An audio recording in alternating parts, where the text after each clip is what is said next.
Vamos direto ao que interessa. Uma projeção do Banco JP Morgan está botando fogo no mercado e em Brasília. O alerta é claro: o Brasil pode estar a pouquíssimas semanas de uma crise de combustíveis. É hora de entender o tamanho do problema que, aparentemente, já está batendo na nossa porta. A projeção é essa aí, preto no branco. A previsão é de que o abastecimento no Brasil comece a falhar entre os dias 15 e 20 de abril. Veja bem, segundo essa análise, não é uma questão de se vai faltar, mas de quando. É uma contagem regressiva que, sinceramente, a gente precisa levar a sério. Tá, mas como a gente chegou nesse ponto? A resposta não está aqui, está lá fora. O que se desenha é uma verdadeira tempestade perfeita no mercado global. Uma combinação de fatores bem mais complexa e perigosa do que a gente viu na crise de 2022. O primeiro gatilho da crise, o Irã teria simplesmente fechado o Estreito de Hormuz. Para se ter uma ideia do que isso significa, é como se alguém decidisse fechar a principal artéria do coração da economia global. Uma fatia absurda do petróleo mundial passa por ali. Se essa rota fecha, o fornecimento global sofre um baque instantâneo. Ponto. E o problema não para por aí, claro. Existe um segundo ponto de estrangulamento, lá no Mar Vermelho, com ameaças diretas ao Estreito de Bab el-Mandeb. O efeito prático disso?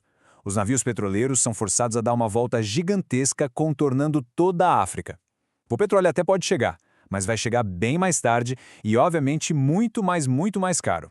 O que este slide resume é o efeito em cascata. Não é um probleminha isolado. São vários acontecendo ao mesmo tempo. O suprimento global está sendo espremido por todos os lados. É quase um ataque coordenado, intencional ou não, às veias logísticas do petróleo mundial. Agora vamos trazer essa crise global para o nosso calendário. Um bloqueio lá no Oriente Médio não seca a bomba de gasolina aqui no dia seguinte. Existe um tempo, um delay, e é nesse intervalo que a contagem regressiva realmente aperta. A lógica é bem simples. O petróleo que já está em alto mar vai continuar chegando. O problema é o que não vem depois. A projeção, então, marca o dia 20 de abril como dia D. É a data em que os últimos navios, que conseguiram passar antes do bloqueio, finalmente atracam. A partir daí, a corrente se quebra. E este cronograma mostra o efeito dominó em ação. A escassez vai se espalhando como uma onda pelo planeta. Perceba a linha do tempo. A crise bate primeiro na Ásia, depois na Europa, nos Estados Unidos e, finalmente, em meados de abril, a previsão crava. É a vez do Brasil. Ok, a oferta despenca. A consequência mais óbvia, o preço dispara. Vamos ver agora o tamanho do rombo econômico que essa crise pode causar e que vai muito além da bomba de combustível.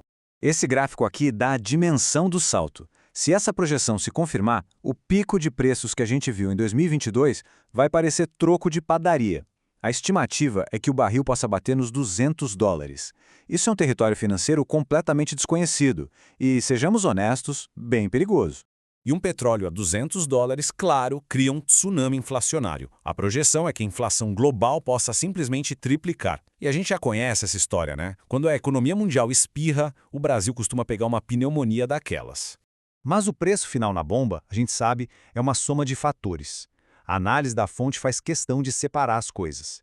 Existe o problema global, que está totalmente fora do nosso controle.